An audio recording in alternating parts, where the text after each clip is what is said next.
Hey guys, assalamu alaikum. Welcome back to my channel. I hope you guys are doing super well. Please do not forget to hit that subscribe button, like, comment, and share my videos with your family and friends. And for those that don't know me, thank you so much for clicking on this video. My name is Sheley Rahman. I have 3 kids. I've got a husband and I live up north in the UK near Liverpool. And this is something a little bit different to what I usually do. So if you click on my channel and see my other videos, I've kind of focused on family vlogs, cooking, cleaning, shopping, all of that good stuff. So yeah, definitely check those videos out. But this is slightly different, like I said, basically starting a podcast. And this particular series is going to be on supernatural, eerie, scary stories. Definitely let me know in the comments, guys, what you think of this video. If you have any scary stories yourself that you want to share with me, any experiences, real life experiences, and you want me to read them out on my channel, 100% email it to me, guys. I've got an email address at the bottom. So this is something I've always been really passionate about. I love scary stories, spooky stories. From a young age, I've always been into like jinns and supernatural stuff. Yeah, bear with me, guys. I've got the story written down on my laptop, so I will be glancing down at my laptop every now and then. So I thought I'd let you guys know.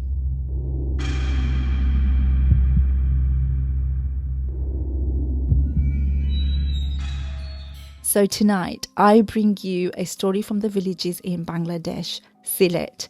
This is a tale of beauty, love, deception, and horror. This is The Lady in the Red Saree. So in a quiet village in the Habiganj district in Bangladesh, there lived a young man named Farooquddin. He lived a simple life with his old mother in a small mud house by the rice fields. This was a one-story rectangular house with a sloping tin roof. They had 2 small bedrooms, a separate clay kitchen area called the Rannagor. They had a separate toilet outside, which was literally a hole in the ground. Outside the house was a small courtyard called the Utan. Just outside the Utan, there was a small pond called the Fushkuni. Now, the main purpose of the Fushkuni was for bathing, washing, and even small fish farming. Farooq was a fisherman, a young man in his 20s with a lean frame. His skin was bronze from staying in the sun whilst fishing all day, every day.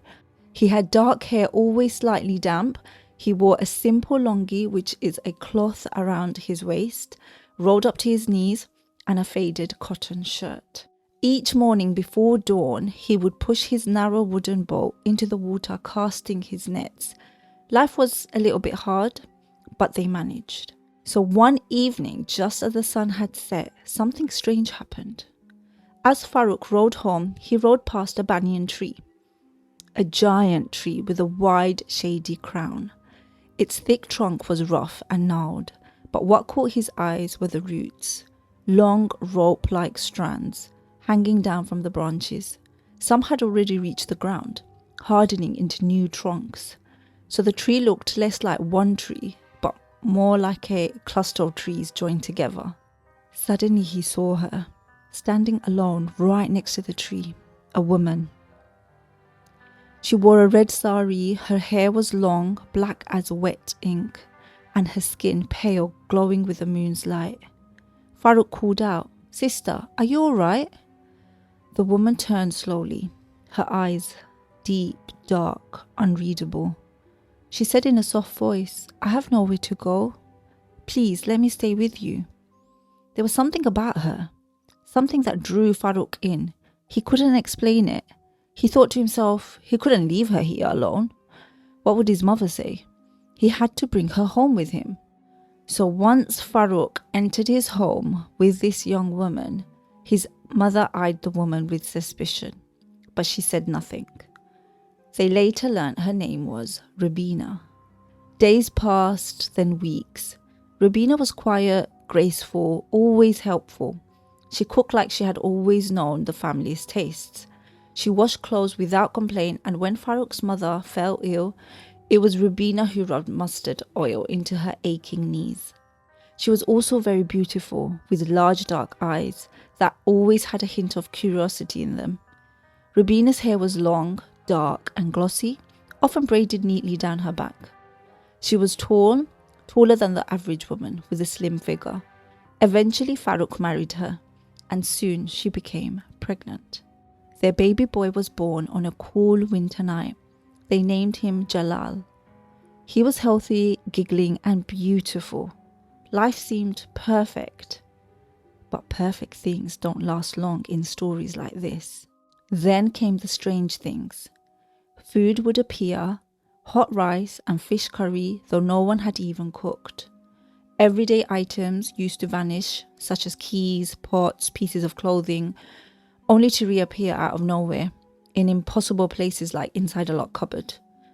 And at night, Farooq would hear the baby laughing, but when he looked, baby Jalal was sleeping up in the hanging baskets. No ladder, no way up. Just there, smiling at the dark ceiling. Farooq's mother, more alert than her son, noticed how there were sudden cold spots in rooms, even in this hot, silty summer, often near doors or under the stairs where Rubina had lingered. And once she saw Rubina in the yard, speaking in a low, hissing voice, but no one was there. "Something's wrong," she whispered to her son. "Your wife. She's not what she seems." Farooq didn't want to believe her. Not yet. One night they decided to spy on her. "Guys, I'm scared. I'm all alone at home."